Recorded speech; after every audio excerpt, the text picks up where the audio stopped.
À travers cette vidéo, nous allons étudier une notion importante de la mécanique, c'est-à-dire la notion de force. Qui sait, un jour vous pourrez peut-être envoyer votre chat faire les courses.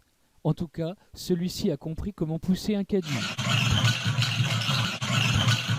Lorsque l'on veut faire avancer un caddie, nous le poussons, c'est-à-dire que nous exerçons une action sur celui-ci. En mécanique, une action est appelée également force. Une force possède ce que l'on appelle des caractéristiques. La première est son point d'application.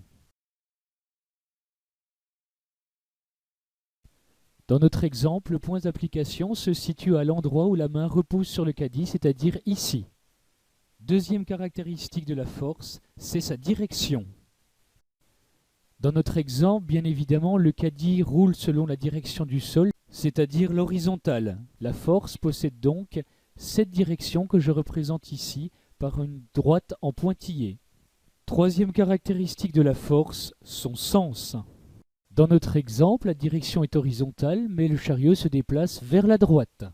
La dernière caractéristique d'une force est son intensité. L'intensité d'une force a pour unité le newton. Ceci en hommage à l'immense savant que fut Isaac Newton, scientifique anglais, 1643-1727. Philosophe, mathématicien, physicien, alchimiste et astronome, il travailla beaucoup sur la mécanique et notamment sur la notion de force. Le symbole du Newton est N majuscule. Une fois que nous avons trouvé toutes les caractéristiques d'une force, nous pouvons alors la représenter.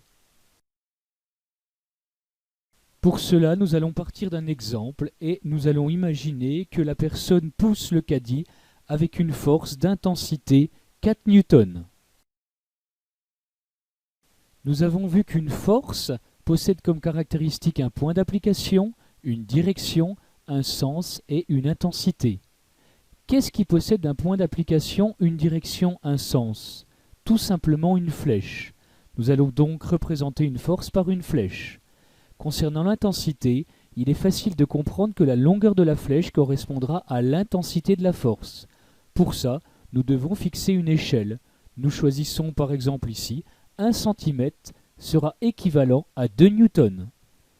La flèche représentant la force aura donc pour point d'application le point de contact entre la main et le caddie, c'est-à-dire le point rouge. La direction sera horizontale, le sens vers la droite et l'intensité étant de 4 newtons, la flèche mesurera alors 2 cm puisque 1 cm est équivalent à 2 newtons. Et voilà, nous venons de représenter la force exercée par la personne sur le caddie. Nous avons employé le terme de flèche, mais en fait, ce que nous venons de représenter est un être mathématique qui s'appelle un vecteur. Nous allons maintenant nommer ce vecteur, la lettre F pour force. Nous allons indiquer que cette force est exercée par la personne sur le caddie, et sur le F, nous allons mettre une petite flèche.